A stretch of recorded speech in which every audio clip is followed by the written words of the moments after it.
හයි කොහොමද? අදත් ඔයාලව ගොඩක් ආදරෙන් පිළිගන්නවා මගේ channel එකට.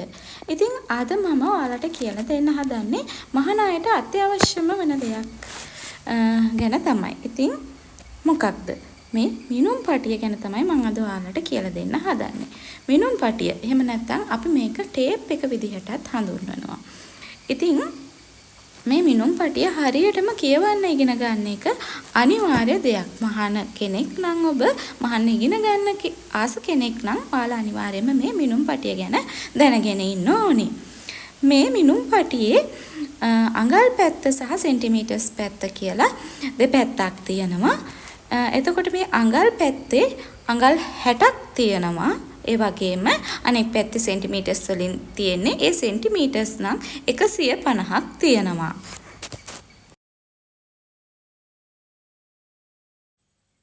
ලංකාවේ අපි කෙනෙකුගේ මිම්මක් ගන්නකොට මේ සෙන්ටිමීටර්ස් පැත්ත නෙවෙයි භාවිතා කරන්නේ අඟල් පැත්ත. පිටරටවල නම් සෙන්ටිමීටර්ස් පැත්ත භාවිතා කරනවා. නමුත් අපි අඟල් පැත්ත තමයි භාවිතා කරන්නේ.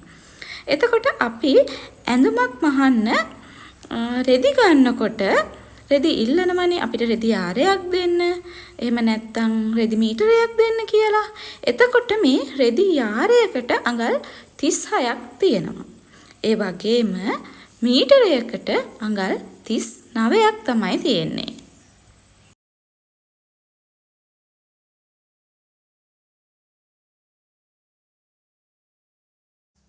මේ මිනුම් පටියේ එහෙම නැත්නම් ටේප් එකේ පැති දෙකක් තියෙනවා. මේ තමයි ලොකුවට ඉලක්කම් ලියලා තියෙන පැත්ත අඟල් පැත්ත සහ මේ පොඩිවට ඉලක්කම් ලියලා තියෙන පැත්ත අපි හඳුන්වන්නේ සෙන්ටිමීටර්ස් පැත්ත කියලා. ඉතින් ලංකාවේ නම් ගොඩාක් වෙලාවට අඟල් වලින් තමයි මිමි ලකුණු කරන්නේ. මේ පොඩි ඉරි දෙකක් අතර ප්‍රමාණය අපි හඳුන්වන්නේ පොයින්ට් එකක් විදිහට. එතකොට මේ අඟලක පොයින්ට් 8ක් තියෙනවා. ඉතින් ඔයාලට පැහැදිලි වෙන්න මම මෙන්න මේ විදිහට අඟලක් කොටස් 8කට බෙදෙනවා. ඒ විදිහට බෙදලා මේ අඟලක ප්‍රමාණය මේ විදිහට කොලයක ලකුණු කරලා ඔයාලට පෙන්නනවා. ඉතින් ඔයාලට තේරුම් ගැනීම පහසු වෙන්න.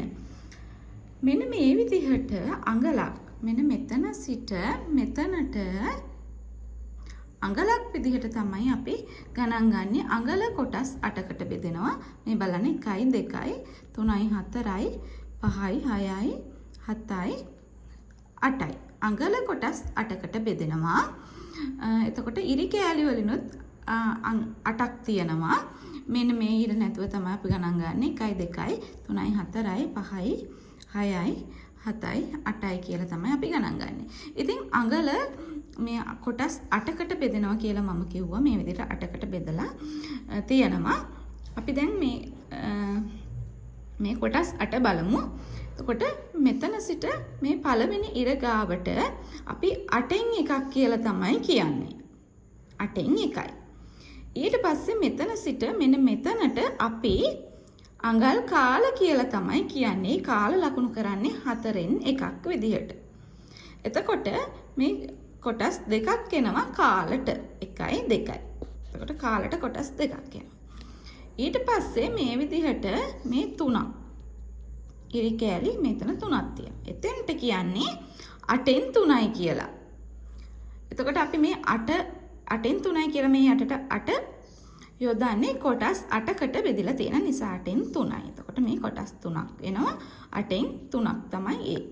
ඊට පස්සේ මෙන්න මෙතනට අපි කියන්නේ භාගේ. ඒ කියන්නේ අඟල් භාගේ. අඟල් භාගේ මේ වගේ කොටස් 4ක් එකතු වෙලා තමයි අඟල් භාගේ හැදෙන්නේ. ඊට පස්සේ අඟල් භාගෙන් පස්සේ මෙන්න මෙතනට 8න් 5යි කියලා තමයි කියන්නේ. 8න් 5. 1යි 2යි 3යි 4යි 5යි මේ විදිහට පහක් තියෙන නිසා 8න් 5 කියලා කියනවා. ඊට පස්සේ මෙන්න මෙතනට අපි කියන්නේ 3 කාල. 3 කාල අපි ලකුණු කරන්නේ 4න් 3ක් කියලා. ඉතින් මෙන්න මේ භාගේ සහ මෙන්න මේ කොටස් දෙක එකතු වුණාම අඟල් 3 කාල විදිහට තමයි සලකන්නේ. ඊට පස්සේ තව එකක් මේ පැත්තට ගියාම 8න් 7යි. පස්සේ නැවතත් මේ පැත්තට ගියාම 8න් 8යි කියලා කියනවා. එතකොට 8න් 8යි කියන්නේ මෙතන සිට මෙතනට අඟලයි. මේ අඟල ඉතින් ඔයාලට පැහැදිලි වෙන්න මම මෙන්න මේ විදිහට අඟලක් කොටස් 8කට බෙදෙනවා. ඒ විදිහට බෙදලා මේ අඟලක ප්‍රමාණය මේ විදිහට කොලයක ලකුණු කරලා ඔයාලට පෙන්නනවා. ඉතින් ඔයාලට තේරුම් ගැනීම පහසු වෙන්න. මෙන්න මේ විදිහට අඟලක් මෙන්න මෙතන සිට මෙතනට අඟලක් විදිහට තමයි අපි ගණන් ගන්නෙ. අඟල කොටස් 8කට බෙදෙනවා. මේ බලන්න 1යි 2යි 3යි 4යි 5යි 6යි 7යි 8යි. අඟල කොටස් 8කට බෙදෙනවා.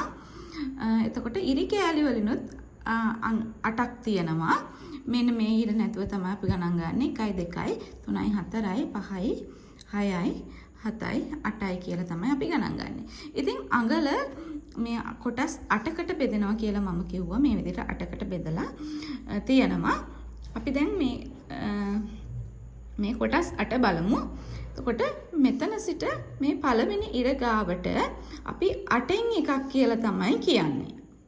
8න් එකයි. ඊට පස්සේ මෙතන සිට මෙන්න මෙතනට අපි අඟල් කාල කියලා තමයි කියන්නේ. කාල ලකුණු කරන්නේ 4න් එකක් විදිහට. එතකොට මේ කොටස් දෙකක් එනවා කාලට. 1යි 2යි. එතකොට කාලට කොටස් දෙකක් එනවා. ඊට පස්සේ මේ විදිහට මේ 3ක්. ඉරි කෑලි මෙතන 3ක් තියෙනවා. එතෙන්ට කියන්නේ 8න් 3යි කියලා. එතකොට අපි මේ 8න් 3යි කියලා මේ යටට 8 යොදන්නේ කොටස් 8කට බෙදලා තියෙන නිසා 8න් 3යි. එතකොට මේ කොටස් 3ක් එනවා. 8න් 3ක් තමයි ඒ. ඊට පස්සේ මෙන්න මෙතනට අපි කියන්නේ භාගේ. ඒ කියන්නේ අඟල් භාගේ. අඟල් භාගේ මේ වගේ කොටස් 4ක් එකතු වෙලා තමයි අඟල් භාගේ හැදෙන්නේ. ඊට පස්සේ අඟල් භාගෙන් පස්සේ මෙන්න මෙතනට 8න් 5යි කියලා තමයි කියන්නේ. 8න් 5. 1යි 2යි 3යි 4යි 5යි මේ විදිහට පහක් තියෙන නිසා 8න් 5 කියලා කියනවා. ඊට පස්සේ මෙන්න මෙතනට අපි කියන්නේ 3 කාල. 3 කාල අපි ලකුණු කරන්නේ 4න් 3ක් කියලා. ඉතින් මෙන්න මේ භාගේ සහ මෙන්න මේ කොටස් දෙක එකතු වුනහම අඟල් 3 කාල විදිහට තමයි සලකන්නේ. ඊට පස්සේ තව එකක් මේ පැත්තට ගියාම 8න් 7යි. පස්සේ නැවතත් මේ පැත්තට ගියාම 8න් 8යි කියලා කියනවා. එතකොට 8න් 8යි කියන්නේ මෙතන සිට මෙතනට අඟලයි. මේ අඟල ඉතින් ඔයාලට පැහැදිලි වෙන්න මම මෙන්න මේ විදිහට අඟලක් කොටස් 8කට බෙදෙනවා. ඒ විදිහට බෙදලා මේ අඟලක ප්‍රමාණය මේ විදිහට කොලයක ලකුණු කරලා ඔයාලට පෙන්නනවා. ඉතින් ඔයාලට තේරුම් ගැනීම පහසු වෙන්න.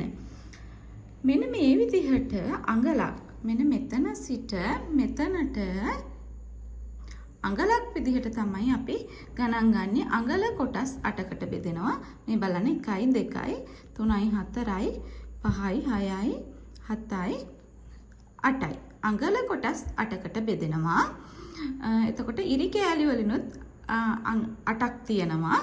මෙන්න මේ ඉර නැතුව තමයි අපි ගණන් ගන්නේ. 1යි 2යි 3යි 4යි 5යි 6යි 7යි 8යි කියලා තමයි අපි ගණන් ගන්නේ. ඉතින් අඟල මේ කොටස් 8කට බෙදෙනවා කියලා මම කිව්වා. මේ විදිහට 8කට බෙදලා තියෙනවා. අපි දැන් මේ කොටස් 8 බලමු. එතකොට මෙතන සිට මේ පළවෙනි ඉර ගාවට අපි 8න් එකක් කියලා තමයි කියන්නේ. 8න් එකයි. ඊට පස්සේ මෙතන සිට මෙන්න මෙතනට අපි අඟල් කාල කියලා තමයි කියන්නේ. කාල ලකුණු කරන්නේ 4න් එකක් විදිහට. එතකොට මේ කොටස් දෙකක් එනවා කාලට. 1යි 2යි. එතකොට කාලට කොටස් දෙකක් එනවා. ඊට පස්සේ මේ විදිහට මේ 3ක්. ඉරි කෑලි මෙතන 3ක් තියෙනවා. එතෙන්ට කියන්නේ 8න් 3යි කියලා. එතකොට අපි මේ 8න් 3යි කියලා මේ යටට 8 යොදන්නේ කොටස් 8කට බෙදලා තියෙන නිසා 8න් 3යි. එතකොට මේ කොටස් 3ක් වෙනවා. 8න් 3ක් තමයි ඒ. ඊට පස්සේ මෙන්න මෙතනට අපි කියන්නේ භාගේ. ඒ කියන්නේ අඟල් භාගේ. අඟල් භාගේ මේ වගේ කොටස් 4ක් එකතු වෙලා තමයි අඟල් භාගය හැදෙන්නේ. ඊට පස්සේ අඟල් භාගෙන් පස්සේ මෙන්න මෙතනට 8න් 5යි කියලා තමයි කියන්නේ. 8න් 5.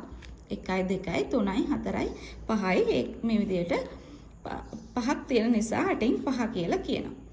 ඊට පස්සේ මෙන්න මෙතනට අපි කියන්නේ 3 කාල. 3 කාල අපි ලකුණු කරන්නේ 4න් 3ක් කියලා. ඉතින් එන්න මෙන්න මේ භාගේ සහ මෙන්න මේ කොටස් දෙක එකතු වුණාම අඟල් 3 කාල විදිහට තමයි සලකන්නේ. ඊට පස්සේ තව එකක් මේ පැත්තට ගියාම 8න් 7යි.